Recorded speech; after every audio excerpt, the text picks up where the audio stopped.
wa rahimallahu ulama al-muslimin. Qala al-musannif rahimahullahu ta'ala wa nafa'ana bihi wa bi'ulumihi fid dharain amin. Bismillahirrahmanirrahim. Wa qala ta'ala, dan Allah ta'ala berfirman, laqad kana lakum fi rasulillahi uswatun hasanatun liman kana yarjullaha wal yawmal akhir. Laqad kana, sungguh telah ada, lakum bagi kalian, fi rasulillah, dalam diri Rasulillah Muhammad sallallahu alaihi wasallam, uswatun hasanah. Apa uswatun hasanah? Suri tauladan yang baik. Liman, bagi siapapun, kana yang ada, siapa man, yarju yang ia berharap Allah, kepada Allah, atau berharap perjumpaan dengan Allah, wal yaumal akhirata, dan kebaikan hari akhirat. Jadi orang yang punya orientasi akhirat, pasti dia akan punya semangat untuk mengikuti Rasulullah Muhammad sallallahu alaihi wasallam. Kecuali orang itu nggak punya orientasi akhirat, pasti nggak tertarik untuk mengikuti Rasulullah Muhammad sallallahu alaihi wasallam. Maka kalau orang orientasi akhirat, ketika dagang, yang dipikir adalah dulu Rasulullah kalau dagang bagaimana. Nggak boleh mengandung unsur perjudian, nggak boleh mengandung unsur penipuan, nggak boleh mengandung unsur riba, nggak boleh mengandung unsur yang batil, yang nggak benar. Ketika dia misalnya berpolitik, bagaimana dulu Rasulullah Muhammad sallallahu alaihi wasallam berpolitik, mengacu cara berpolitiknya Rasulullah Muhammad SAW. Di mana orientasi berpolitiknya Nabi bukan meraih kekuasaan, tapi bagaimana dengan jabatan itu, dakwah itu semakin dimudahkan oleh Allah Subhanahu wa ta'ala. Makanya dulu di masa Nabi itu pemimpinnya ya ulamanya juga pemimpinnya, bahkan pemimpinnya adalah pemimpinnya para ulama. Itu begitu. Siapa yang tidak kenal Abu Bakar As-Siddiq radhiyallahu anhu?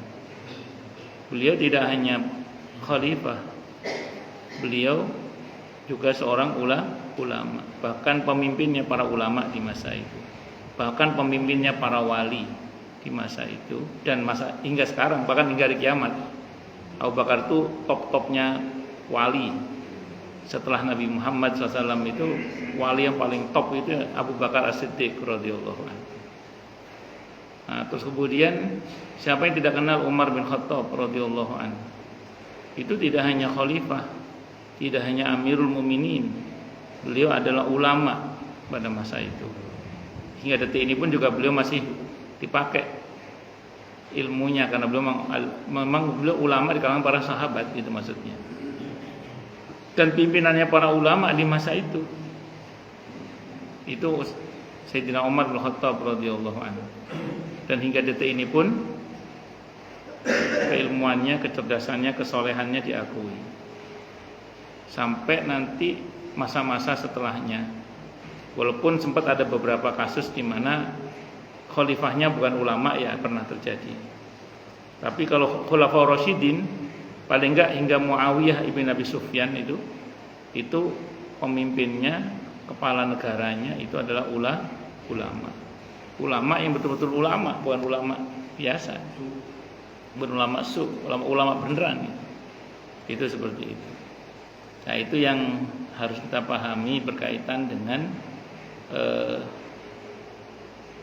kalau kita punya semangat mengikuti Rasulullah Muhammad sallallahu alaihi wasallam. Makanya siapapun di antara kita yang punya orientasi akhirat pasti akan selalu memperhatikan bagaimana dulu Rasulullah Muhammad sallallahu alaihi wasallam. Karena tidak ada jalan keselamatan kecuali jalannya Rasulullah Muhammad sallallahu alaihi wasallam. Sehebat apapun kita mendekat kepada Allah, kalau tidak melalui Nabi Muhammad sallallahu alaihi wasallam tidak akan diterima oleh Allah.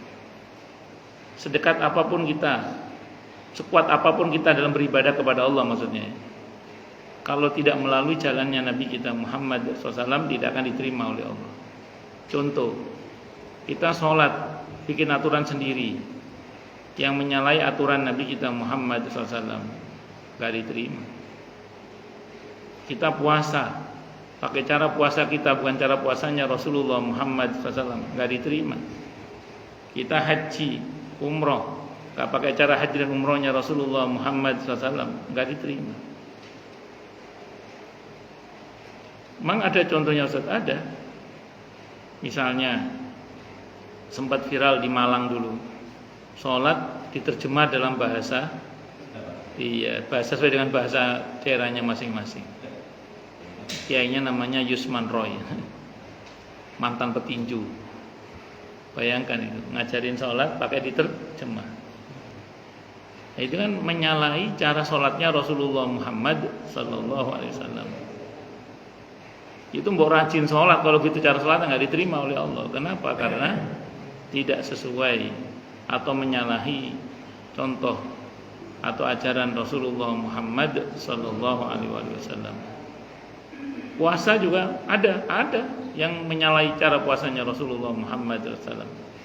Ada orang puasa itu, saya dapat kabar itu tahun 2004. Tahun 2004 di Pujon, Malang, Jawa Timur. Iya, Malang, Jawa Timur. Itu yang tadi sholat itu juga Malang itu. Yusman Roy itu juga Malang itu. Ini Malang, Jawa Timur. Pujon, Malang, Jawa Timur. Saya nggak tahu Yusman Roy udah tobat atau belum itu. Nah, itu saya dapat kabar tahun 2004. Di situ ada sekelompok orang kalau puasa, gurunya ngomong gini, orang puasa dilarang makan apapun dari terbit fajar sampai tenggelamnya matahari, dilarang makan apapun kecuali lontong. Nah, ini tahun 2004. Nggih. Nggih. Ya Allah, ya Allah. Oh, ngono iku. Ini namanya puasa ngikut cara puasanya Rasulullah Muhammad sallallahu alaihi wasallam. Terus di Duren Jaya, Kampung Cerewet, Duren Jaya, Bekasi Timur. Tahun 2006 kalau yang saya dapat kabar, tahun 2006. Dapat laporan ya. Ada sekelompok orang puasa itu buka puasanya jam 5 sore. Bekasi itu jam 5 sore belum maghrib, Bekasi itu. Terus ditanya sama orang setempat, Pak, buka puasanya kok enggak maghrib, kok jam 5? Ditegur sama orang setempat. Apa jawabannya? Mas, maghrib waktunya sholat, buka itu jam 5.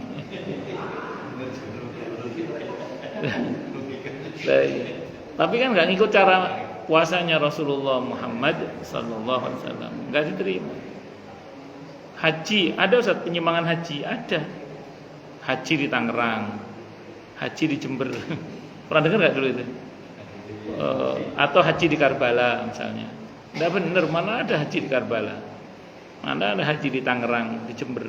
Dulu pernah ada kejadian, Pak, ngaku nabi palsu itu, ngaku sebagai nabi palsu. Nah, itu mengatakan haji boleh di Tangerang, haji boleh di Jember saat itu. Nah, termasuk di Karbala itu kelompok si A si B itu. Allahu Akbar, yang berlebihan itu tidak boleh seperti itu. Artinya apa? Artinya enggak sesuai dengan hajinya dan umrohnya Rasulullah Muhammad sallallahu alaihi wasallam, yang enggak diterima. Nah, makanya harus ngikut jalannya Rasulullah Muhammad sallallahu alaihi wasallam. Kalau ini diterima oleh Allah, ngikut jalannya Rasulullah Muhammad sallallahu alaihi wasallam. Kita tidak bisa persis dengan Nabi Muhammad. Makanya kan perintahnya bukan menyamai, tapi mengikuti. Kalau menyamai tidak bisa kita nggak bisa menyamai Nabi Muhammad SAW. Tapi kalau mengikuti bisa, insya Allah. Nah, karena kan Nabi itu disetting oleh Allah sesuai dengan manusia pada umumnya, sehingga mudah untuk diikuti. Walaupun beliau tetap diberi kemuliaan oleh Allah, sehingga ada hal-hal yang itu khusus untuk Nabi dan kita nggak bisa ngikuti. Makanya kita nggak bisa menyamai. Kalau ngikuti bisa, insya Allah. Kalau dirasa berat, misalnya ada orang ikuti Nabi merasa berat. Berat apa dulu ini? Kalau berat dalam pengertian perasaannya berat, jangan-jangan dia bukan manusia lagi. Kenapa? Karena Nabi itu uswah hasanah untuk manusia. Kalau manusia ngikuti kambing kan sulit. Manusia ngikuti kebo itu sulit, atau kebo ngikuti manusia juga sulit. Kambing ngikuti manusia juga sulit. Tapi kalau manusia ngikuti manusia mudah nggak? Maka kalau kita ngikuti Nabi itu harusnya mudah, karena Nabi itu manusia kan. Kalau ada orang mengatakan ngikuti Nabi itu sulit, ya berarti jangan-jangan kita bukan manusia, jangan-jangan. Jangan-jangan. Dan tidak usah khawatir, kalaupun ada hal-hal yang berat, begitu kita merasa berat, objektif tidak mampu maksudnya ya, langsung berlaku ayat la yukallifullahu nafsan illa wus'aha. Allah tidak akan bebani orang di luar kemampuannya. Wa qala ta'ala, dan Allah Ta'ala berfirman, fala wa rabbika la yu'minuna hatta yuhaqqimuka fima shajara bainahum thumma la yajidu fi anfusihim harajan mimma qadaita wa yusallimu taslima. Maka demi Tuhanmu Allah, mereka pada hakikatnya tidak beriman hingga mereka menjadikan kamu hakim terhadap perkara yang mereka perselisihkan. Kemudian mereka tidak merasa keberatan terhadap putusan yang kamu berikan, dan mereka menerima dengan sepenuhnya. Ayat ini seingat saya turun berkenaan dengan ada seorang sahabat Nabi namanya suaminya Asma bin Abu Bakar. Itu siapa radhiyallahu anha? Suaminya Asma, saya lupa namanya saya. Beliau satu di antara 10 sahabat Nabi yang dijamin masuk surga. Itu siapa namanya? Tidak? Betul. San.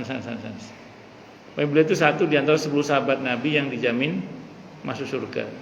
Saya lupa namanya. Pokoknya suaminya Asma bin Abu Bakar, menantunya Abu Bakar As-Siddiq radhiyallahu anhu. Saat beliau ini kan punya kebun. Yang kebunnya itu dilalui kalenan gitu. Kebunnya itu dilalui kalenan. Nah, apa? Salah. Saya lupa namanya. Ya pokoknya nanti ketemu insyaallah. Ada AI nanya sama AI. Coba lagi.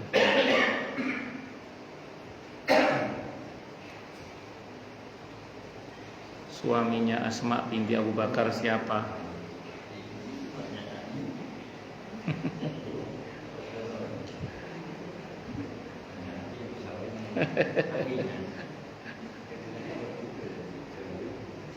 Zubair bin Awam radhiyallahu anhu ketemu.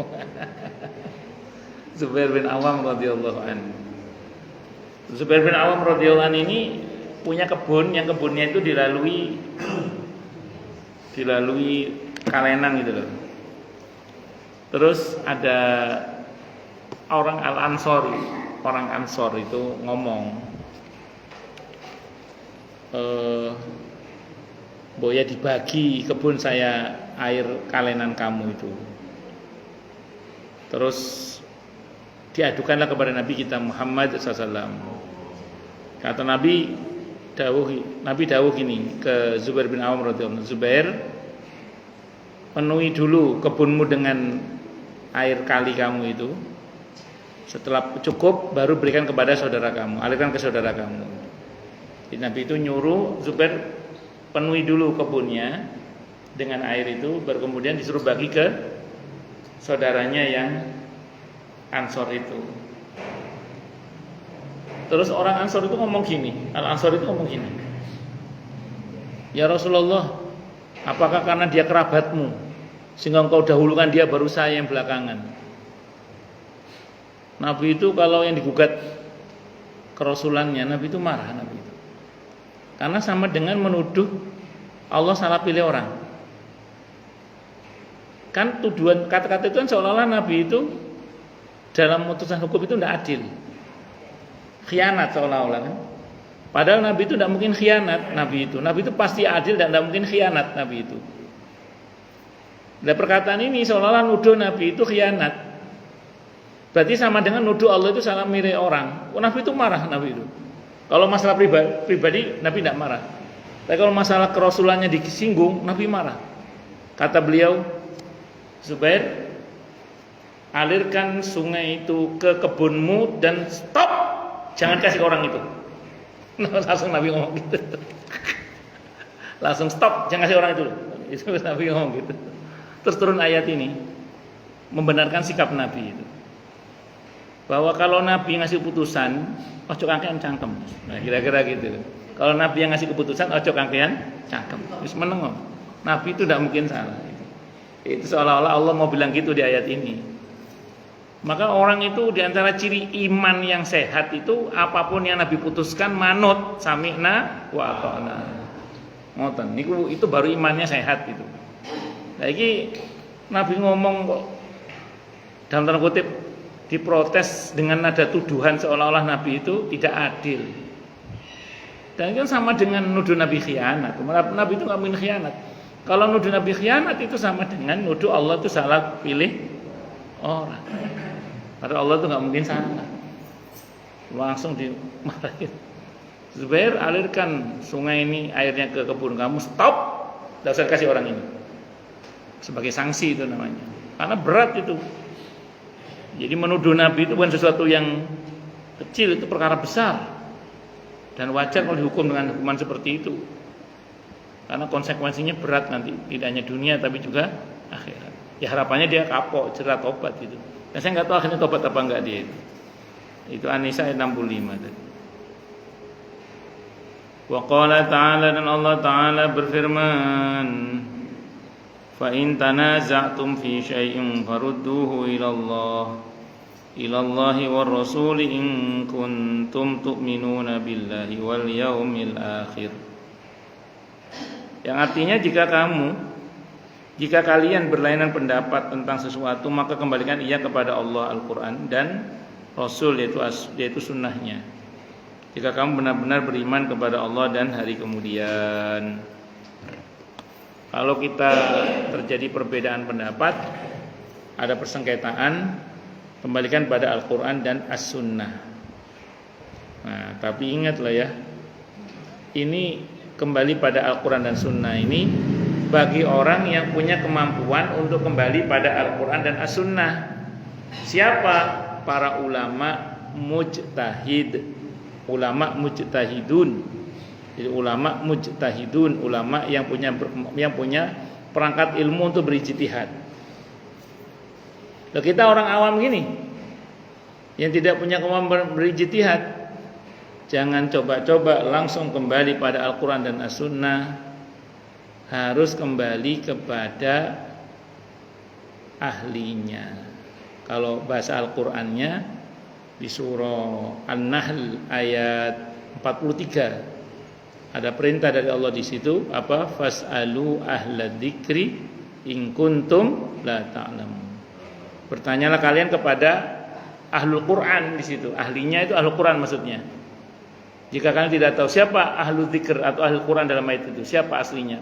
Aslinya Nabi Muhammad sallallahu alaihi wasallam. Sepeninggal Nabi siapa? Al-ulama warasatul anbiya.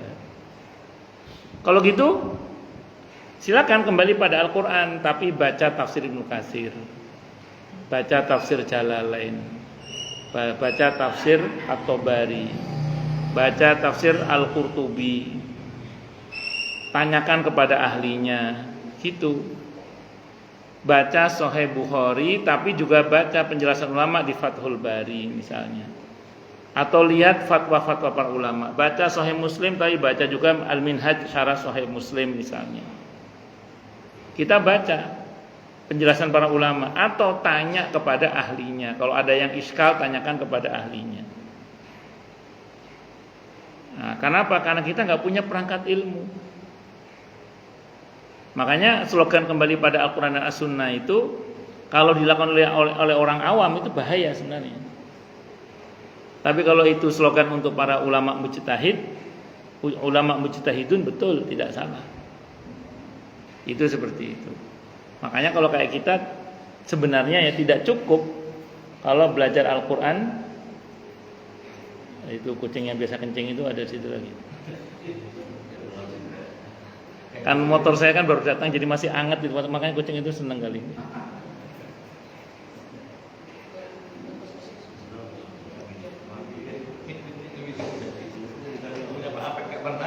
Nama? motor kula niku anu. Mungkin ya mungkin bau kucing mungkin betul. Para kil nyirami terus. Nggih mungkin anu. Banyak dosanya motor saya.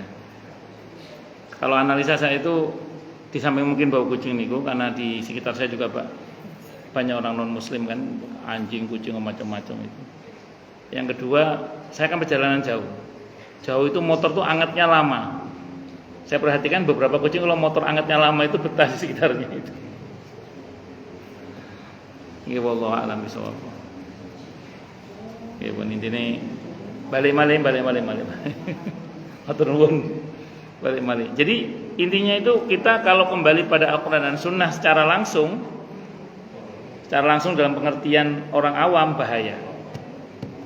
Tapi kalau kembali pada Al-Qur'an dan Sunnah dalam arti kembali pada ulama yang memahami Al-Qur'an dan Sunnah, insya Allah selamat. Makanya kita ini perlu belajar fikihnya para ulama. Kita perlu belajar tafsirnya para ulama, itu perlu. Supaya apa? Supaya kita ini tidak tersesat. Karena kalau ada orang langsung ngambil dari Al-Qur'an dan Sunnah, itu rawan tersesat. Loh, kok bisa gitu? Ya kalau nggak punya perangkat ilmu. Oh berarti nggak cukup kalau kita belajar Al-Qur'an hanya dari terjemah tok, itu nggak cukup. Kalau dikatakan enggak, yang penting kita sudah ada terjemah, kita beli terjemah, enggak cukup. Baca hadis dengan terjemahannya tok nggak cukup.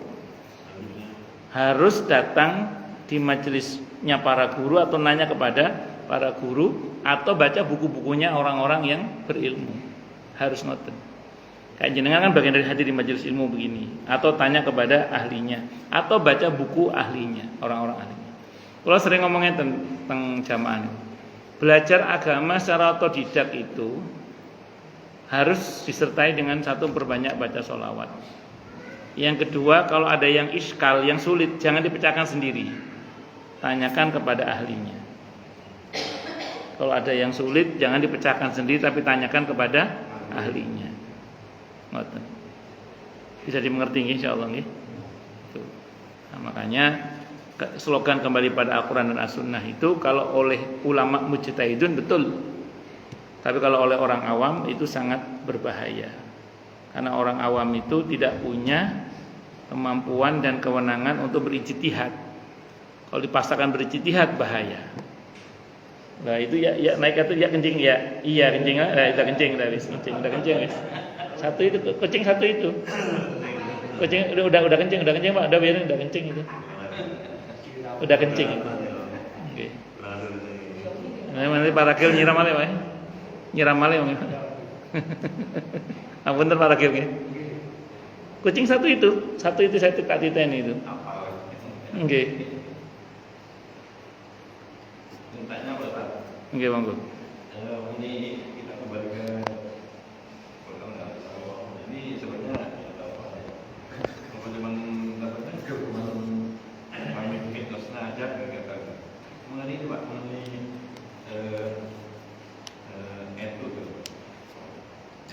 yang pakai yang tidak takut itu bukan apakah alam tradisinya belajar itu kan musyawarah memiliki penggantinya yang itu. Nah sekarang kalau penyakit tidak menentu yang digantikan punya ilmu. Kenapa motor mau ini mau pegang mau di itu kan kan sebenarnya kan air sebenarnya sama-sama saja dari beliau saat di yang hidup di air itu malu sebenarnya. Oke. Sampun.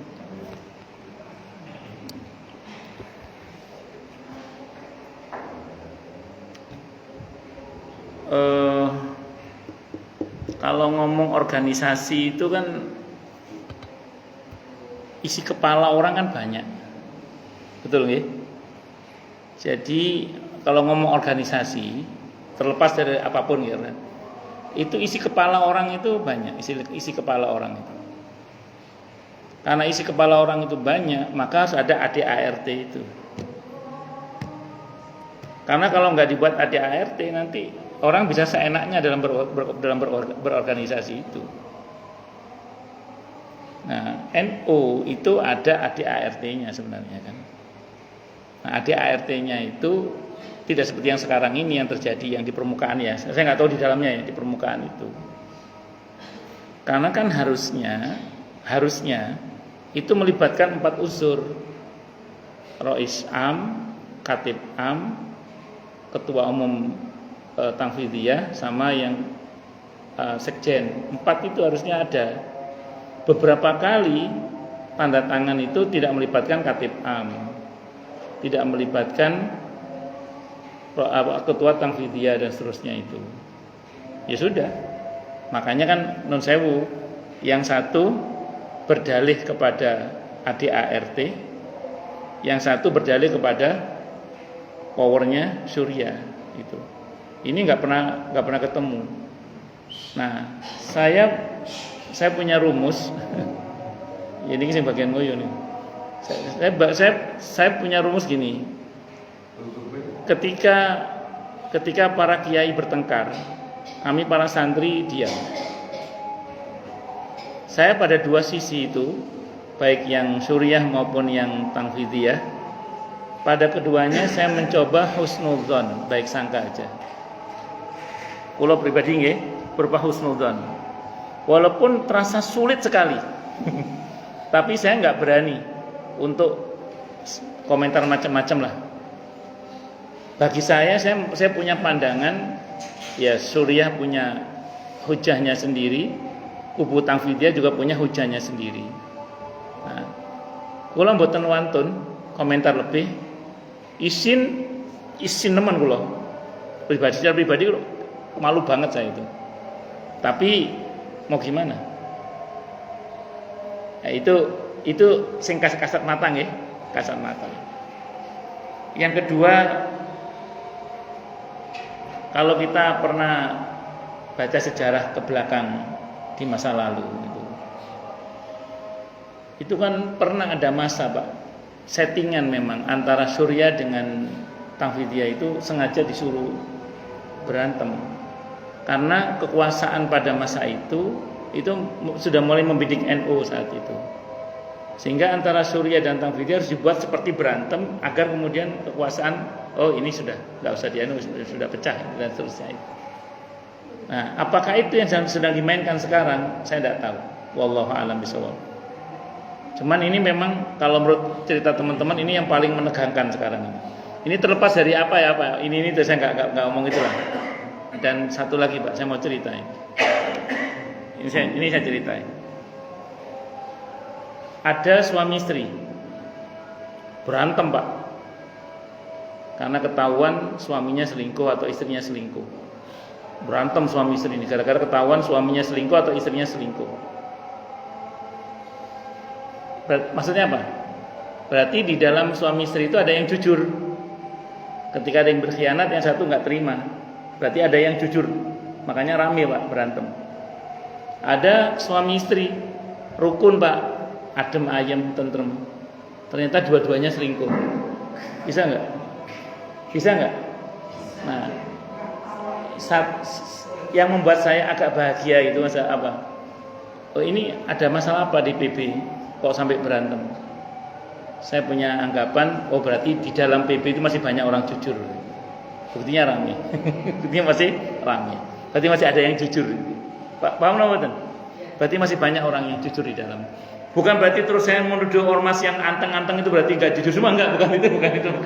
Maksud saya di NU itu berarti yang jujur masih banyak, Pak. Buktinya ketika ada yang dianggap menyimpang, balelo rame ya. Itu seperti itu. Dan jadi dibaca nih ke belakang nih, track recordnya Roy Surya sekarang itu nanti dilihat berapa banyak yang sudah dipecat oleh beliau. Jadi itu berbeda dengan Surya-Surya yang lain, Pak. Roy Surya yang lain. Jadi Roy Surya yang sekarang ini memang berbeda dengan Roy Surya yang sebelum-sebelumnya.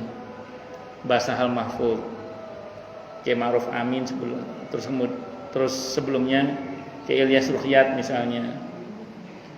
Itu hampir tidak pernah terjadi Pak sampai mencat tanfidiyah itu. Tapi ini sampai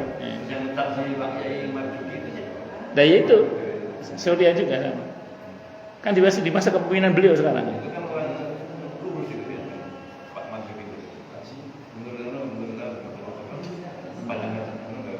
Okay. Tapi belakangan beliau mencela para habaib. Itu yang membuat ya itu yang membuat gerah itu kemudian. Tapi sudah saya pokoknya gini Pak nggih. Mensikapi percaturan pertengkaran para ulama itu wis kita sebagai orang awam wis kono wis gak melu. Katanya kalau profesor setannya profesornya setan, Pak. Kalau kiai ya kiainya setan, Pak. Paham mboten? Nah, nggih ngoten mawon. Nggih paham nggih? Tapi terlepas dari semua itu, kula termasuk yang memilih untuk tidak ikut-ikut. Wis monggo dengan ijtihadnya masing-masing. Walaupun dalam hati saya punya sikap ya. Dalam hati saya punya sikap. Karena tentu berbeda penyelesaian sebuah organisasi dengan bukan organisasi. Karena beberapa kan mengkait-kaitkan dengan pesantren dan lain sebagainya. Pesantren itu beda. Kiainya itu tidak dari hasil muktamar kalau pesantren itu. Kalau ini kan pimpinan-pimpinannya dari hasil muktamar, mandataris muktamar, dan itu berbeda dan ada ADART. Itu seperti itu. Tapi pun nggih kalau mboten cukup nggih. Kalau saya nggak berani komentari banyak tentang ulama, nggak berani. Pun cekap ngoten mawon omongan kula. Walaupun saya punya sikap, wallahu a'lam bishawab. Monggo yang lain silakan kalau ada. Ya, monggo. Assalamualaikum warahmatullahi wabarakatuh. Saya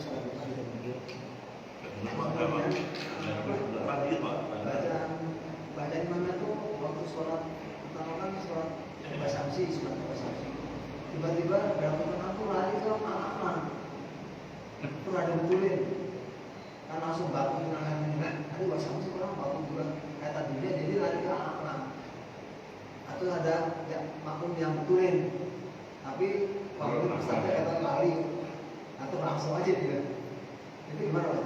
Dan sholat Jumat tadi siang Secara prinsip tetap sah sih sholatnya nggak ada masalah. Karena itu perkara sunnah. Dulu ada sahabat Nabi itu pas sholat, pas waktunya surah itu beliau membaca surah yang berbeda-beda, ayat yang berbeda-beda. Kata Nabi, kamu itu baca apa tuh? Nabi tegur gitu, kamu itu baca apa tuh? Kata sahabat, tapi kan semuanya kalamullah kan. Iya wis, kata Nabi diam akhirnya. Berarti itu boleh, tidak apa-apa, tidak ada masalah. Wallahu a'lam bishawab. Tadi kan saya surat bahasa isi, tiba-tiba lagi anak-anak itu mungkin imamnya ambil dari saya juga gitu ya. Kira-kira sama ya. Gitu aja Pak Ustaz. Nggih. Ada lagi mau? Pun? Kita tutup dengan hamdalah. Alhamdulillahirabbil alamin. Semoga kajian kita bisa bermanfaat, mubarakah fi dini wa dunya wal akhirah untuk kita, keluarga kita dan seluruh umat Islam semuanya. Dan mudah-mudahan kita semua dijadikan oleh Allah sebagai orang-orang yang sukses dunia akhirat, selamat dunia akhirat, bahagia dunia akhirat, dan dipermudah urusan kita oleh Allah fi dini wa dunya wal akhirah. Semoga Allah limpahkan hidayah selalu untuk kita, semoga Allah tingkatkan selalu hidayah untuk kita, dan semoga Allah berikan hidayah untuk siapapun yang melihat kita. Subhanakallahumma bihamdika asyhadu an la ilaha illa anta astaghfiruka wa atubu ilaik. Sallallahu alaihi Muhammad wa ala alihi wasallam. Saya mohon maaf. Wassalamualaikum warahmatullahi wabarakatuh.